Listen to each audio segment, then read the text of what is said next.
आपने बताया कि जो किडनी पेशेंट हैं जिनका डायलिसिस होता है, हाँ, वो किस तरह से डायलिसिस से बच जाते हैं और किडनी जो है प्रॉपर वापस हील हो जाती है, क्योंकि मोस्टली हमने देखा है कि जिसकी किडनी खराब हो गई वो ट्रांसप्लांट ही कराता है या मर जाता है।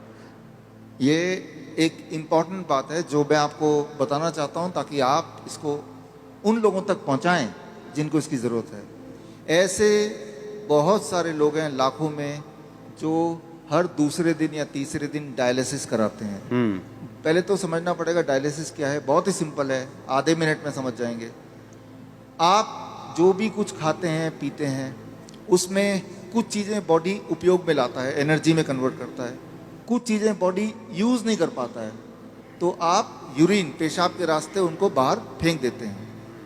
तो वो पेशाब कैसे बनता है, वो किडनी का काम होता है। उसके अंदर वो सारी चीज़ें हैं पेशाब में जो बॉडी को नहीं चाहिए, तो बॉडी ने उसको बाहर भेज दिया। क्रेटनाइन है, यूरिया है, यूरिक एसिड है, ऐसे बहुत सारी चीज़ें, छोटे मोटे प्रोटीन हैं अलग अलग तरह के जो बॉडी को नहीं चाहिए, तो बॉडी ने पेशाब किया। आप बोलेंगे अरे मुझे पेशाब आ रहा है, तो वो किडनी ने बाहर भेजने का तैयारी कर ली है और आप गए और आपने अपने आप को हल्का किया, ठीक हो गया। ये तो हुआ नॉर्मल। आपका बॉडी खुद ही आपका डायलिसिस कर रहा है। डायलिसिस ये है, हमारा बॉडी हमारे अंदर की जो चीज़ जो हमें नहीं चाहिए वो बाहर फेंकने का रास्ता बनाया, इसे कहते हैं डायलिसिस। यानी कि हमारे सबकी बॉडी करती है इसको। अगर वो करना बंद कर दे, किडनी अपना काम करना बंद कर दे, अब जब मैं पानी पी रहा हूँ और बॉडी को उनमें से कई सारी चीज़ नहीं चाहिए लेकिन बाहर का रास्ता बंद है, तो बॉडी क्या करेगा, गुब्बारे की तरह, बैलून की तरह उस पानी को, उस फ्लूइड को बॉडी में ही इकट्ठा होता रहेगा। ऐसे लोगों के पैर आप देखेंगे हाथी की तरह हो जाते हैं, सूज जाते पैर, हाथ सूज हाँ, जाते हैं, पैर हाथ सूज जाते हैं, गले मुंह सूज जाता है। तो क्या है, उनका जो यूरिन आउटपुट है, पेशाब या तो कम हो गया है या खत्म हो गया है। अगर आपसे बोलें कि एक दिन बिना पेशाब किए रहना है, इम्पॉसिबल, कितना दर्दनाक हो सकता है। और ऐसे लोग फिर मशीन की मदद लेते हैं। वो मशीन वो खींचता है खून में से वो ऐसे पानी जो खराब है और निकाल के बाहर करता है। इसका मतलब हर दूसरे दिन उसको ऐसा करना पड़ता है और दूसरे दिन तक बॉडी में पानी जमा रहता है। और जबकि बॉडी में पानी जमा रहेगा तो उसका हार्ट के ऊपर भी बोझ है, लंग्स के ऊपर भी बोझ है। हर दिन वो कमज़ोर होता जा रहा है, हर दिन वो मरता जा रहा है, डायलिसिस कराने के बावजूद भी या डायलिसिस कराने की वजह से भी, क्योंकि डायलिसिस भी किडनी को और फर्दर खराब करती है। तो अब आपको समझ आ गया कि प्रॉब्लम क्या है, डायलिसिस किसे कहते हैं, किडनी खराब होना किसे कहते हैं। ऐसे लोगों को पहचानेंगे कैसे, आप जब देखेंगे। हम कैसे पहचानते हैं ऐसा पेशेंट को, कोई रिपोर्ट की ज़रूरत नहीं है मुझे, आपको भी ज़रूरत नहीं है। आप सिर्फ ऊपर से नीचे देखेंगे, अगर पैर हाथ में सूजन है थोड़ा बहुत भी, तो समझ लीजिए कि किडनी फेलियर की तरफ आप बढ़ चुके हैं। लेकिन घबराने की बात नहीं है। पहली बात, जब सूजन होती है बॉडी में, पानी जम जाता है तो सांसें भी नहीं ले पाता है, मुश्किल से लेता है, तो ये भी गड़बड़ है। वो चलता है थक जाता है, ये भी गड़बड़ है। तो ये तो हो गया। अब करना क्या है, सोल्यूशन क्या है, आपके बॉडी के अंदर से पानी को निकालना है। उसके लिए बड़ा आसान गॉड का दिया हुआ सोल्यूशन आपके पास ही है इसी वक्त। तीसरा kidney, third kidney. Third kidney किसे कहते हैं, आपका स्किन, सबसे बड़ा बॉडी का ऑर्गन। आपके स्किन में देखेंगे छोटे छोटे छेद हैं, है ना। तो ये जो छेद हैं, ये छेद से पसीना निकलता है। आप पसीने का एक बूंद लीजिए, पेशाब का एक बूंद लीजिए, दोनों को लैब में ले जाइए। अब पूछिए कि इसमें क्या है। पेशाब के एक बूंद में क्रेटनाइन, यूरिया, यूरिक एसिड, वो सारा कुछ मिलेगा जो पसीने के एक बूंद में मिलेगा। अच्छा, हाँ, यानी कि पसीना और पेशाब सेम है, अलग अलग नहीं है, बिल्कुल सेम है। केमिकल कॉम्पोजिशन दोनों का सेम है, उसमें भी सोडियम है, उसमें भी सोडियम है, उसमें भी पोटेशियम, उसमें भी पोटेशियम है। आपका पसीना एक तरह से बॉडी का पेशाब का ही एक और फॉर्म है। आपका जो स्किन है, ये भी भगवान का बनाया हुआ इमरजेंसी किडनी है, इमरजेंसी किडनी। तो उस इंसान का जिसके दोनों किडनी खराब हो गए, अब क्या करेंगे, ये जो स्टेपनी है, मैं इसको स्टेपनी बोलता हूँ। आपकी गाड़ी का एक टायर पंचर हो गया, आप स्टेपनी यूज करते हैं ना, तो हम बोलते हैं कि ये स्किन को यूज कर लो, स्किन से बाहर निकाल दो। अब सवाल आता है स्किन से कैसे निकालें। स्किन से निकालने के तरीके, अभी बाथटब का वीडियो प्लीज चला दें।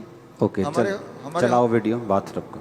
हमारे हॉस्पिटल में, हिम्स हॉस्पिटल है, डेरा बसी में है, अभी जलंधर में भी खुल गया है। आप देखिए यहाँ पे वीडियो, ये जो लोग आप देख रहे हैं ये पानी के टब में बैठे हुए हैं। पानी का टेम्परेचर याद रखिएगा 40 डिग्री सेल्सियस पे है। पानी गले तक है।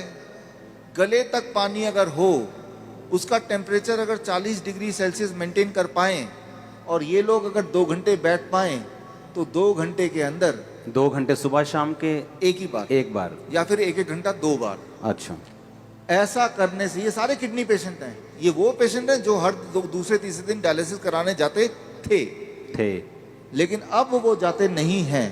क्यों?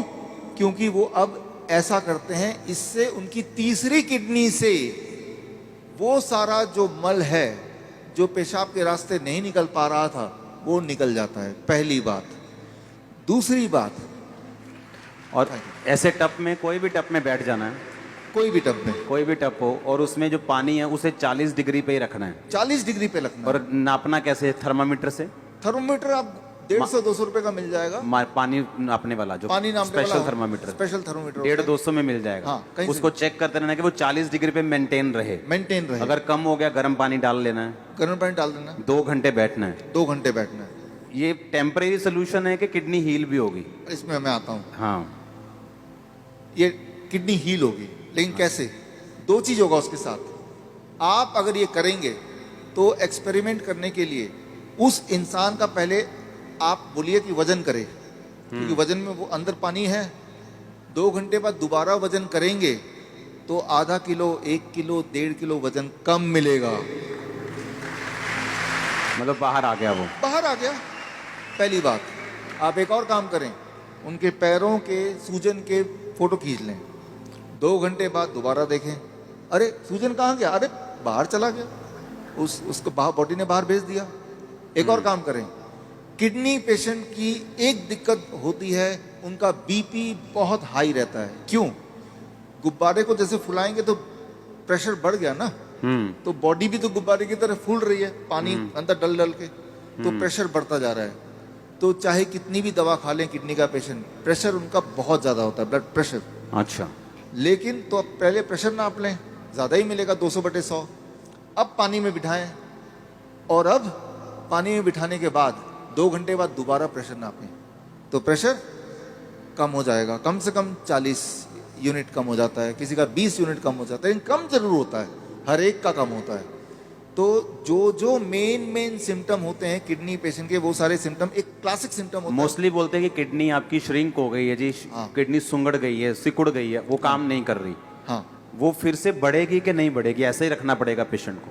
ये बड़ा इंटरेस्टिंग है। ये सवाल बहुत सारे पेशेंट ठीक होने के बाद भी पूछते हैं। ठीक होना कैसे पता चल गया? कि अब उनको ये करने की जरूरत नहीं है। 3 महीना लगातार करने के बाद अब करने की जरूरत ही नहीं है। अब पेशाब भी नॉर्मल हो रहा है, सूजन भी नहीं आ रही है, ब्लड प्रेशर भी नॉर्मल है, यानी ठीक हो गया।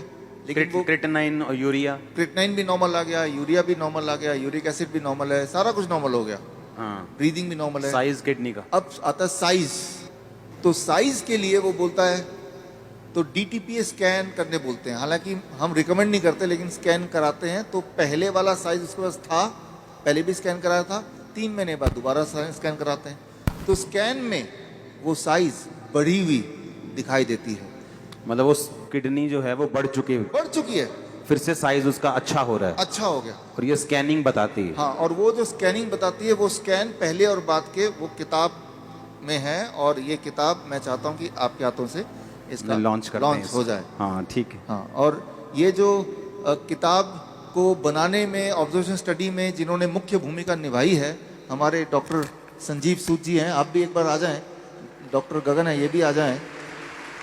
दयानंद आयुर्वेदिक कॉलेज में इन्होंने हमारे साथ मिलके हमें मदद करते हुए इस चीज़ को दुनिया तक पहुंचाने के लिए काम किया। प्लीज़ आ जाएं। डॉक्टर अनु, प्लीज़ कम। किताबें और भी हैं, 2 ले आते हैं। इसका नाम है प्रत्यारोपण, यानी किडनी ट्रांसप्लांट का अंत। किडनी, आपकी खुद की किडनी ही काम करेगी, किसी और की किडनी की कोई आवश्यकता नहीं है। भगवान का दिया हुआ किडनी, उसी को स्टार्ट करना है, उसी को काम करना है। तारीफ करो सब। Thank you, thank you, thank you. अच्छा, हमने कितने ऐसे लोग आपके लोग मोहल्ले में ऐसे आपने देखे होंगे जो किडनी ट्रांसप्लांट नहीं करा सकते, डायलिसिस नहीं करा सकते, मर जाते हैं। देखे कि नहीं देखे? चर्च में हील होते हमने देखे हैं, लेकिन जो बहुत से लोग हैं जो यीशु मसीह को नहीं जानते हैं, हमने हॉस्पिटल्स में देखा है। मेरे फ्रेंड्स हैं जो हॉस्पिटल्स चलाते हैं चैरिटेबल, वो बताते हैं कि किडनी पेशेंट किस तरह से आते हैं और उनके पास मशीन्स नहीं है, उनके पास स्ट्रक्चर नहीं है और लोग ऐसे ही मर रहे हैं। और देखो, जब डाइट का जिक्र होता है तो यकीन नहीं होता कि डाइट से कैसे कोई हील हो सकता है, और ये भी यकीन नहीं हो रहा कि बाथटब में बैठ के या ऐसे ऐसे करके कैसे कोई हील हो सकता। और उसको खाना क्या है किडनी पेशेंट को? सेम DIP डाइट प्लस ये जो मैंने बताया, ये 2 घंटे बैठना है। 2 घंटे बैठना है। कई बार लोग 2 घंटे नहीं बैठ पाते, तो 1 घंटा करके 2 बार बैठ लिया। कई बार 1 घंटा भी नहीं बैठ पाते, चलो 40 मिनट करके 3 बार बैठ गए। 2 घंटे का आपको रूटीन पूरे दिन भर में 2 घंटे बैठते ना, तो यहाँ से जितने पोर्स हैं तब जाके पूरा निकलता है। ये एक रूटीन बनता है। और 3 महीने बाद फिर उसकी किडनी अपने आप काम भी करना शुरू करती है। अपने आप काम करना शुरू करती है, तो फिर ये बंद कर देना है। डाइट चलेगा जिंदगी भर, डाइट चलेगी, हाँ, इसको बंद कर देना है। ये बंद हो जाएगा, ये बंद हो जाएगा और पेशेंट नॉर्मल रहेगा। पेशेंट, अब वो पेशेंट ही नहीं है।